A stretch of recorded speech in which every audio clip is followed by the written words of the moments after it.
Bonjour à tous et bienvenue dans ce nouveau vlogmas. Aujourd'hui on va s'attaquer aux fermetures de la jupe. Ces fermetures m'ont donné quelques petits fils à retordre étant donné que c'était la première fois que j'en cousais. Et je dois vous dire que malgré quelques recherches, notamment dans le livre de Bernadette Banner, je n'ai pas été en capacité de trouver une technique qui me convenait réellement. J'ai donc fait comme j'ai pu, donc là vous pouvez voir c'était mon tout premier test pour pouvoir les poser. Donc déjà là je les pose très mal, c'est pas comme ça, normalement j'aurais dû faire un point de boutonnière comme un point de boutonnière à la main. Mais je ne savais pas à ce moment-là, je pensais que c'était vraiment tout bête en fait. Mais non, c'est hyper technique à faire. C'est pour ça que ce vlogmas sera centré sur la couture de ces fermetures. Parce que je trouve qu'elles ne sont pas assez montrées sur internet. Et même si je ne suis pas experte, vous pourrez au moins voir les erreurs à ne pas faire.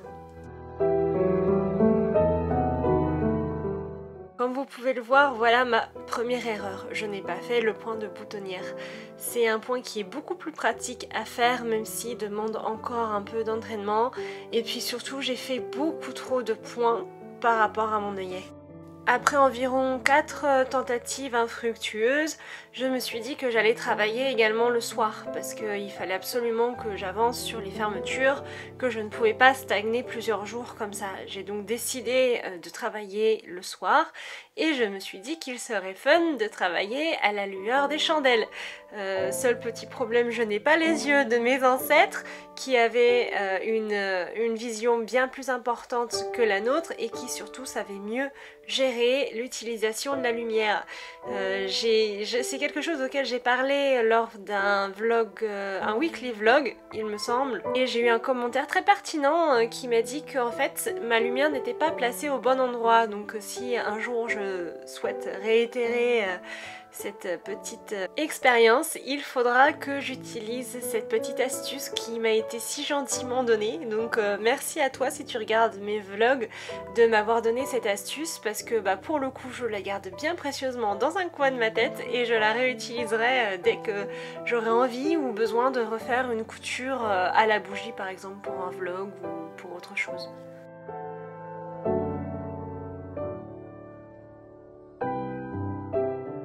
Après toutes sortes de tentatives, je me suis dit qu'il serait peut-être bien pour visualiser que je mette tous les petits œillets en place d'abord pour voir si c'était correctement disposé par rapport au centimètre. Le patron préconisait environ tous les 1,5 cm, mais j'ai préféré disposer une fermeture tous les 1 cm. Je voulais être sûre, étant donné que c'était la première fois que je cousais ce type de fermeture, de le faire assez bien pour que ça soit invisible. Malheureusement, étant donné que c'était la première fois que je le faisais, c'est pas totalement invisible, mais ça s'en rapproche. J'espère plus tard, à la longue, faire des fermetures réellement invisibles. Après avoir disposé mes petits œillets, je les ai retirés. Alors j'étais assez satisfaite du fait qu'ils soient tous disposés à 1 cm d'écart. Donc je les ai repris, je les ai remis de côté et j'ai commencé à coudre. Et là cette fois j'ai utilisé le point de boutonnière et franchement c'est vraiment 100 fois mieux. L'œillet tient mieux, il est mieux en place, il n'y a vraiment pas photo par rapport au point... comment je pourrais appeler ça, un point d'enroulage que j'ai fait. C'est vraiment une technique qui est particulièrement bien pour les fixer, ça évite à l'œillet de se soulever, comme moi c'était mon cas quand j'avais testé dans l'après-midi. Donc si vous avez l'occasion de tester ce point de boutonnière par exemple, allez-y, honnêtement faites-le. Ça m'a pas mal aidé, même si c'était pas encore parfait ou tout du moins c'était pas quelque chose qui me convenait encore à 100%. Je travaille encore dessus actuellement pour essayer de trouver vraiment la technique parfaite qui me corresponde. Et je ne vous ai pas filmé l'entièreté de cette session étant donné que j'ai cousu 4 heures ce soir-là à la bougie, donc je ne voulais pas non plus surcharger les vlogs. Donc là je vous ai mis un petit extrait pour que vous puissiez voir, mais on va passer tout de suite au lendemain une fois que tout est cousu. Et voilà, l'ensemble de mes œillets sont cousus et assemblés à la jupe à l'aide d'un fil de bâti provisoire en attendant que je puisse les coudre à la machine. Et comme vous pouvez le voir, ils ne sont pas tous cousus parfaitement, certains ressortent plus que d'autres, mais je trouve quand même que pour une première tentative, c'est pas trop mal, ça aurait pu être pire. Par souci de précision et surtout parce que je me sentais plus en confiance avec cette machine, j'ai choisi de coudre les œillets à la jupe avec ma machine à coudre de 1908. Donc c'est une machine à coudre à manivelle et je trouvais que niveau précision, ça serait 100 fois plus simple pour moi d'utiliser celle-ci que d'utiliser celle à plateau de 1910 qui est plus rapide, plus puissante. Celle-ci est légèrement plus douce, donc j'étais plus en confiance de faire cette couture directement avec elle. La difficulté qu'on peut rencontrer lorsqu'on coud ce genre de fermeture, c'est que l'aiguille peut facilement casser en tapant directement sur le fer de l'œillet.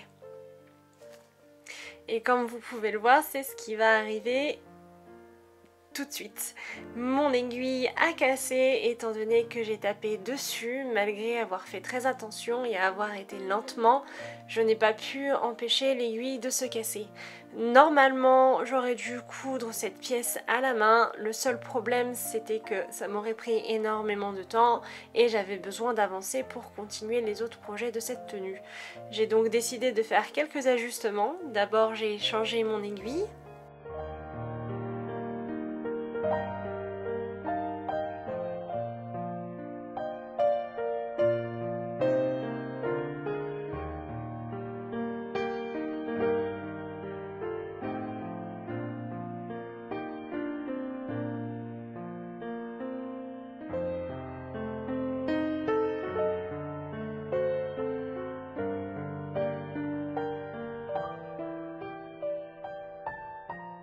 Et je suis venue recommencer ma couture en adaptant ma vitesse. J'ai choisi une vitesse bien plus douce que celle que j'avais choisie au départ. Et honnêtement ça m'a pris énormément de temps à coudre, mais au moins je n'ai pas eu de problème, je n'ai pas eu de casse supplémentaire d'aiguille. Et comme vous pouvez le voir, c'est quelque chose qui prend énormément de temps, mais qui vaut le coup parce qu'au final, si j'avais passé 2 heures à le coudre à la main, bah c'est là que j'aurais perdu du temps, tandis que là il m'a fallu une vingtaine de minutes. Et voilà, il faut vraiment bien faire attention à ses œillets, quitte à soulever légèrement le pied presseur pour pouvoir ajuster la longueur du point ou l'ajuster manuellement à l'aide de la vis de réglage de la longueur du point. Il faut vraiment pas hésiter à prendre son temps et à vraiment aller très lentement. Comme vous pouvez le voir, je vais légèrement plus vite entre les deux œillets, là où je peux aller un tout petit peu plus vite. Et une fois arrivé près de l'œillet, je fais très attention et je vais aller encore plus lentement, encore plus doucement. Et franchement ça aide vraiment, ça permet de surtout bien voir. Et ce que j'ai vraiment apprécié aussi, c'est que la machine n'a pas bougé. Elle n'a pas râlé, elle a bien cousu, il n'y a pas eu de problème au niveau du fil, au niveau de l'entraînement, ni rien du tout. Donc j'étais vraiment très contente de mon choix quand j'ai décidé de coudre ces œillets avec celle-ci plutôt qu'avec l'autre. La machine de 1910 demandant à avoir une vitesse toujours presque égale pour pouvoir faire son tour de roue normal, oblige à avoir une vitesse qui reste toujours à peu près la même. On ne peut pas descendre en dessous de celle qui est inhérente au système d'entraînement de la roue. Donc c'est vrai que des points aussi lents et aussi petits, je n'aurais pas pu les faire avec. Donc j'étais bien contente d'avoir celle-ci, et c'est vrai que si vous avez l'occasion d'avoir une machine à manivelle et une machine à plateau, vous verrez la différence. Certains travaux sont bien plus pratiques avec l'une qu'avec l'autre, et c'est vraiment deux machines qui sont extrêmement complémentaires et j'apprécie réellement d'avoir les deux.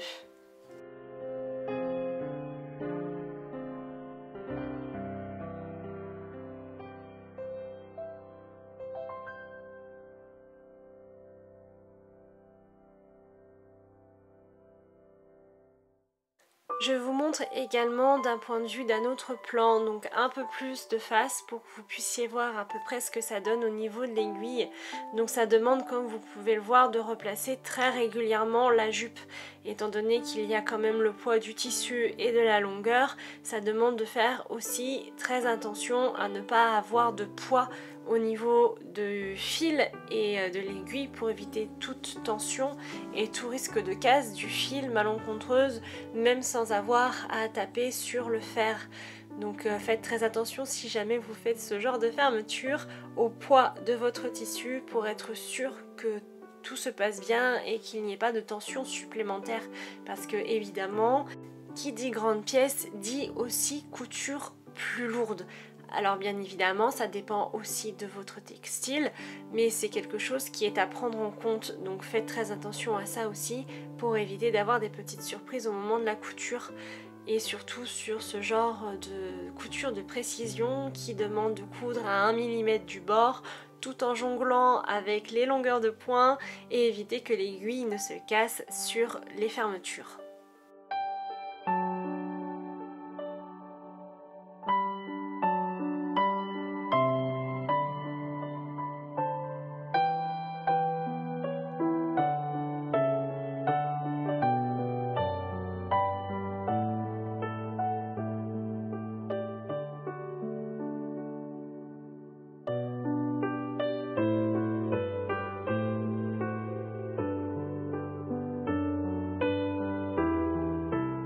Je suis ensuite venue faire une piqûre de fermeture et d'assemblage de la plaque au corps de la jupe pour être sûr qu'il ne bouge pas, mais surtout pour solidifier les fermetures, pour éviter qu'elles ne bougent et qu'il y ait un petit jeu et qu'elles puissent se tordre, surtout étant donné que mon tissu est composé d'environ 5% d'élastane, donc il fallait absolument que je fasse attention à ça. Et puis si vous regardez, si vous avez le patron, vous verrez aussi que c'est quelque chose qui est recommandé dans le patron pour être sûr de bien terminer et solidifier vos fermetures.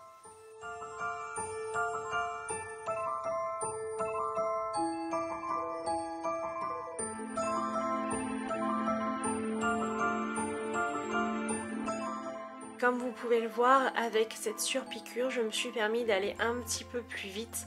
Malgré que les œillets soient à environ 1 mm de mon aiguille, je me suis servi de mes doigts et de leur sensibilité pour savoir si je ne déviais pas.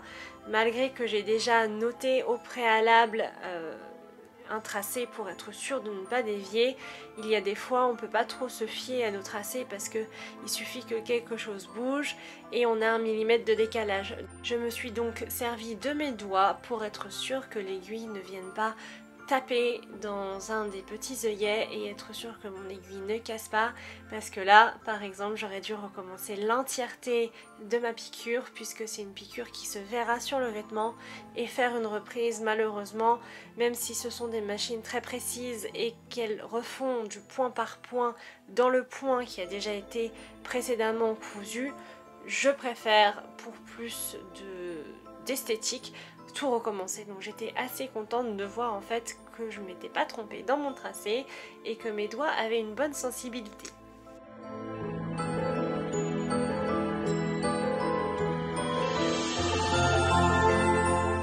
Une fois les œillets posés, il est maintenant temps de passer au petit crochet. Donc j'ai reprogrammé une petite session de nuit, mais cette fois j'ai utilisé une lampe à broder et je dois vous dire que c'est beaucoup plus pratique. J'ai préféré cette session de lampe à broder plutôt que la session juste avant à la bougie. Ça a été quelque chose qui était 100 fois plus simple puisque je voyais mieux, et puis étant donné que j'avais un petit peu plus la main sur la couture de ce système de fermeture, j'ai été aussi un peu plus rapide pour coudre les crochets. Donc ça m'a pris environ 3 heures, contrairement à une dizaine d'heures pour les œillets.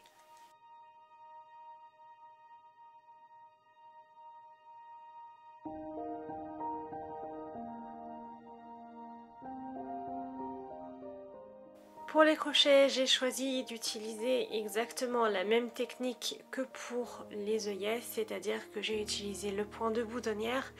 Mais là encore, je dois dire que c'est pas quelque chose de totalement satisfaisant. je n'étais pas extrêmement satisfaite de ma couture étant donné que les petits crochets bougeaient tout comme les œillets. Seulement étant donné qu'on va venir rajouter une pièce à coudre pour les maintenir en place en fait, au final ça ne pose pas plus de problèmes que ça. Seulement si vous devez coudre uniquement les crochets et que vous n'avez pas de pièces à mettre par dessus, bien évidemment il vous faudra trouver également un autre point qui va vous permettre de maintenir le crochet en place pour éviter qu'il se soulève. Parce que c'est bien d'avoir un petit peu de jeu pour être sûr de bien pouvoir les insérer dans les œillets, mais il faut aussi que ça tienne.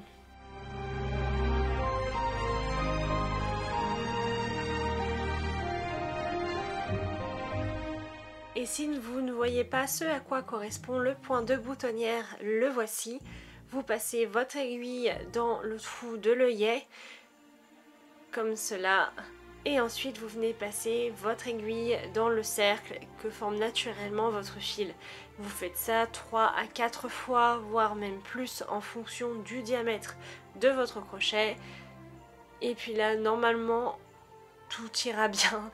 Si vous avez bien posé votre crochet et que vous avez bien fait vos nœuds, normalement il ne devrait pas avoir de problème. Le crochet tient, mais ce n'est pas encore parfait. Donc j'ai vu ensuite une technique qui consiste, j'avais déjà fini de coudre la jupe, donc je ne l'ai pas appliquée à la jupe, donc vous ne le verrez pas dans cette vidéo, mais qui consiste à venir faire un tour autour du crochet, c'est-à-dire que vous passez sous le crochet de fermeture et que vous venez le plaquer ensuite à votre tissu, ce qui évite qu'il ne bouge, et comme ça il va rester plaqué et il n'y aura plus de jeu, ou de moins il y en aura moins.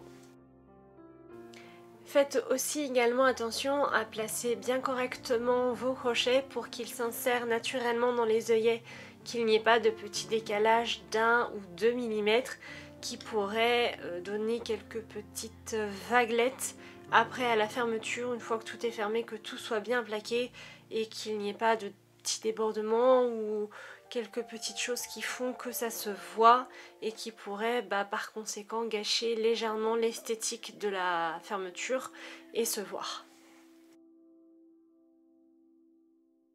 Je suis ensuite venue placer une pièce de renfort prévue dans le patron sous les crochets pour être sûr qu'il reste bien en place et qu'il soit bien cousu. Je suis ensuite venue à l'aide d'un point à la main terminer cette couture puisque je ne pouvais pas utiliser ma machine du fait des crochets. C'est une étape que je n'ai pas filmée parce qu'il suffit juste d'assembler à la main et que je ne trouvais pas nécessaire de filmer cette partie-là. Donc vous ne l'avez pas, mais vous pouvez la coudre avec un point invisible, donc un point d'échelle ou un point invisible d'ourlet, et ça vous permettra de consolider vos petits crochets, mais aussi de consolider votre tissu pour qu'il ne se déforme pas au fur et à mesure des portées et de l'utilisation. Et voilà, ce vlogmas est maintenant terminé, j'espère qu'il vous aura plu. Je vous souhaite une excellente soirée et je vous dis à demain pour la suite de cette aventure extraordinaire.